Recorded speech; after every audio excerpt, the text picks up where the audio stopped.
যত রকম ঘটনা ঘটতেছে একটু ডেটটা বলে রাখি। আজ আমি যখন এই উচিত কথা রেকর্ড করতেছি তখন সময় হচ্ছে 29 তারিখ শুক্রবার, মানে 29 নভেম্বর শুক্রবার। আপনারা যখন দেখতেছেন ততদিনে বাংলাদেশের ডিসেম্বর মাস এবং সোমবার দিন রাত 9টা।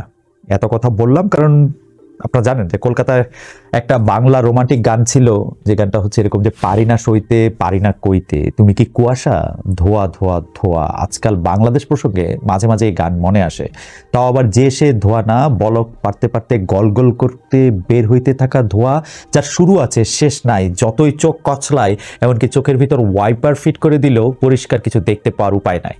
একই সাথে আরেকটা গান আছে চিত্রনায়িকা কবরী অভিনীত অনুরোধ সিনেমার, মনে হয় সাবিনা ইয়াসমিনের গাওয়া, আল্লাহর মায়ের দুনিয়ার বাইর ওরে কেরামত আমারে কেউ পারবি না করতে মেরামত। এই কেরামতকে বাই এনি চান্স ডক্টর ইউনূসের উপদেষ্টা কুল? আর মেরামত মানে তো সংস্কার কর্ম, তাই না? সাধে কি আর কবি সাহিত্যিক এমনকি লিরিসিস্টদেরও ভবিষ্যৎদ্রষ্টা বলা হয়? ভাইরে ভাই, অবস্থাটা দেখেন, মাত্র কয়েকদিনের মধ্যে কত কিছু ঘটে গেল। কলেজে কলেজে ছাত্রদের মারামারি, পুরান ঢাকা যাত্রাবাড়িতে কুরুক্ষেত্রই তো না, নাকি এটা কুরুক্ষেত্র ছাড়া আরো বেশি কিছু আল্লাহ জানে। কুরুক্ষেত্র একেবারে। ইউনিভার্সিটিতে হামলা, হাসপাতালে হামলা, রাস্তা অবরোধ, ট্রেনের যাত্রীদের উপর হামলা, রিক্সা চালকদের আন্দোলন, শ্রমিকদের বিক্ষোভ, এরকম গিট্টু লাগছে যে জুয়েলাই চেষেও ছাড়াতে পারবে না। কেরামতের সব কেরামত ফেল। আবার আবু মোস্তফা আমিন নামের লোকটার কারবার দেখেন, সে নাকি বিভিন্ন আমলে বিভিন্ন রাজনৈতিক দলের পক্ষ থেকে মাঠে নামছে, নিজেও চেষ্টা করেছে রাজনীতিতে খেল দেখাতে, সেখানে সুবিধা করতে পারে নাই। 1-11 সময়ও তার নানান কীর্তিকলাপ ছিল, কোথাও এনজিও কর্মী তো কোথাও স্কুলের মালিক, এরকম যাদের রুট লেভেলে কিছু পরিচিতি আছে তাদেরকে হাত করেছে। তার ভাড়া করা লোকেরা জনে জনে লিফলেট বিলি করছে এই লোকের ছবি সহ অহিংস গণ অভ্যুত্থান বাংলাদেশের পক্ষ থেকে। লিফলেটের লেখা বিনা সুদে বিনা জামানতে 1 লাখ থেকে 1 কোটি টাকা পর্যন্ত পুঁজি পেয়ে দারিদ্র্য মুক্তিতে আগ্রহী সর্বস্তরের জনগণকে অবস্থান কর্মসূচিতে অংশগ্রহণের আহ্বান জানাচ্ছি।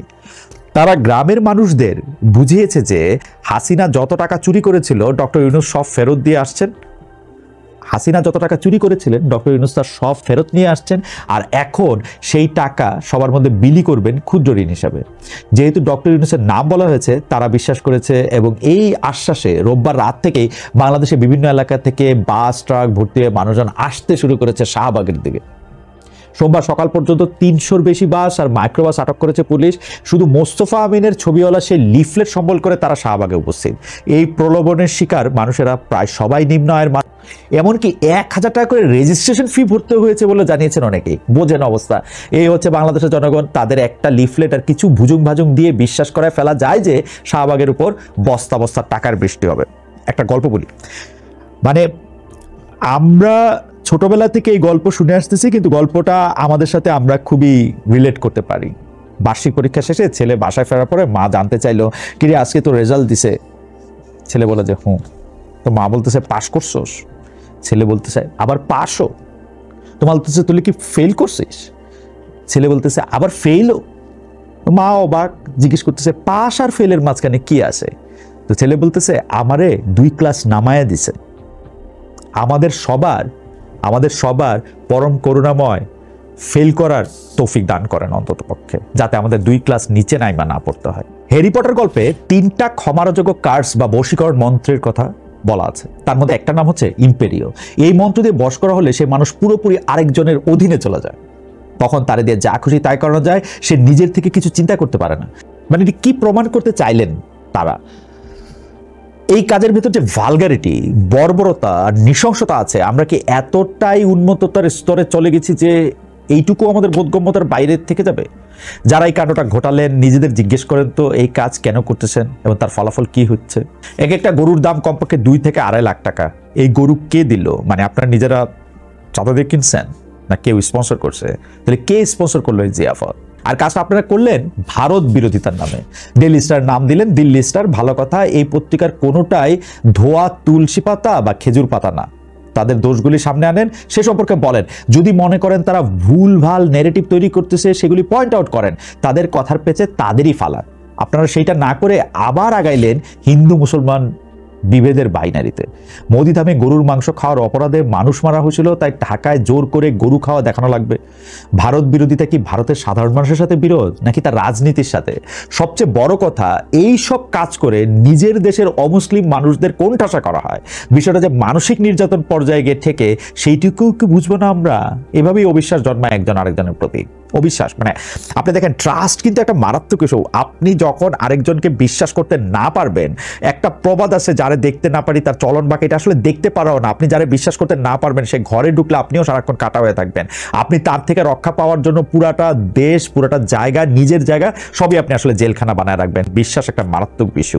আমরা একজন আরেকজনের প্রতি যে এইভাবে আমাদের অবিশ্বাস জন্মাইতেছে, সেইটার জন্য যে আমরা দূরে সরতে থাকি একজনের কাছ থেকে আরেকজন, সেইটা কি আমরা আসলে দেখতে পাচ্ছি? বাতর আইসু তার ফেসবুক স্ট্যাটাসে লিখলেন, ভারতের বিরুদ্ধে টিকতে হইলে আমাদের সবচেয়ে বেশি দরকার পারস্পরিক দোষারোপ বাদ দিয়া মুসলমান হিন্দু ঐক্য। সেটা নাই। লুনা রশিদের সাথে আলাপে সাহিত্যিক বর্ণালী সাহা বলছেন, বাংলাদেশের হিন্দুরাও বাংলাদেশের মুসলিমদের মতোই মোটা দাগের সাম্প্রদায়িক। কথাটা খেয়াল করেন। বর্ণালী সাহা বলতেছেন, বাংলাদেশের হিন্দুরাও বাংলাদেশের মুসলিমদের মতোই মোটা দাগের সাম্প্রদায়িক, কিন্তু সংখ্যালঘুতার কারণে যার মাজায় জোর নাই তার ক্ষুদ্রতা নির্বিষ। ভারত প্রশ্নে হিন্দুদের একটা নিজস্ব ন্যারেটিভ আছে, এবং সেইটা কখনোই আপনারা তো এক পা ইন্ডিয়ায় দিয়ে রাখেন টাইপের না। ভারত বেশিরভাগ ধর্মপ্রাণ হিন্দুর জন্য কিবলা, কিন্তু বেশিরভাগ ধর্মপ্রাণ ও নিধার্মিক হিন্দু জানে ভারত তাদের হোম কখনোই না। কারণ সেইখানে যদি কখনো তারা জানো, আরেক ধরনের বৈষম্যের কবলে পড়বে। সেটা কমপ্লেক্স, যে কোনো সংখ্যালঘুর মানুষ কমপ্লেক্সই হয়, কিন্তু সেইটা রেকগনাইজ করার জন্য যে শিক্ষা, সভ্যতা, উদারতা দরকার হয়, বাংলাদেশের সংখ্যাগুরু এখন সেই উদাহরণ দেখাতে পারতেছে না। আমাদের মনে হইতেছে আমাদের দেশ আমাদের হাত থেকে ছিনায় নেওয়া হইতেছে ভারত বিরোধিতার ছলে। বর্ণালী সাহার বক্তব্য ছিল এতটুকু পর্যন্ত। অন্যদিকে আরেকটার দিকে দেখেন, বৈষম্য বিরোধী আন্দোলনের পর শিল্পী দেবাশিস চক্রবর্তীর নাম জানেন না এমন মানুষ কম আছে। তার তৈরি পোস্টার, তার লেখা স্লোগান সারা দুনিয়ায় বাংলাদেশিদের এক করেছে, সাহস দিয়েছে। দেবাশিস তার ফেসবুক স্ট্যাটাসে বলতেছেন, বাংলাদেশের একজন মুসলমান যেমন সৌদি রাষ্ট্রের সাথে যতই বিরোধ থাকুক মক্কা মদিনাকে এড়াতে পারবেন না, একইভাবে একজন হিন্দুর 12 আনা তীর্থস্থান ভারতে। পূর্বপুরুষদের আত্মার শান্তির জন্য তাদের ভারতেই যেতে হবে, এবং স্বাভাবিকভাবেই সে দেশের প্রতি তার সফট কর্নার থাকবে। কোট করছি তাকে, দালাল বলার আগে সহনাগরিকের সাথে মোলাকাতের সময় এই ব্যাপারগুলি মাথায় রাখা জরুরি। ভূ রাজনীতির বহু জটিল বিষয় বাংলাদেশের জনগণের প্রত্যক্ষ আওতার বাইরে, এবং বহু কিছু নির্ধারিত হচ্ছে বাংলাদেশের সীমানার বাইরে থেকে। এমত অবস্থায় পরস্পরের প্রতি সহমর্মী হওয়া ছাড়া, এমনকি নিজের অভিযোগ জানানোর সময় নিজের মানুষ হিসাবে কথা বলা জরুরি। কেউ কেউ অন্তর্বর্তীকালীন এই সরকারকে আপৎকালীন সরকার বলেন। আপৎ অর্থ হচ্ছে মানে আপাতত বা টেম্পোরারি অর্থে। আমার কাছে কিন্তু এই সরকার আপদকালীন সরকার। এই আপদকালে যে সরকার দায়িত্বে আসছে, এমনিতেই চারপাশের ধাক্কা সামলাতে সামলাতে সে চরকি নাচন নাচতেছে। মরার উপর খাড়ার ঘা মেরে লাভটা কি হইতেছে? যে শ্রম, রিসোর্স, সময় তারা অন্য কাজে লাগাইতে পারতো, সেসব খরচ হচ্ছে এই অস্থিতিশীল অবস্থা সামলাইতে। এতে শেষ পর্যন্ত হারতেছে বাংলাদেশ, জিততেছে কে ভাবছেন একবারও? মানে আমার কাছে কিন্তু সবসময় মনে হইতেছে যে বাংলাদেশ হারতেছে, কিন্তু যারা এটাতে বেনিফিশিয়ারি হইতেছে তারা আসলে কারা? তারা কোথায় থাকে? তারা বাংলাদেশ যদি ফেল করে, বাংলাদেশ যদি আসলে ভালো না থাকে, তাহলে লাভটা কার?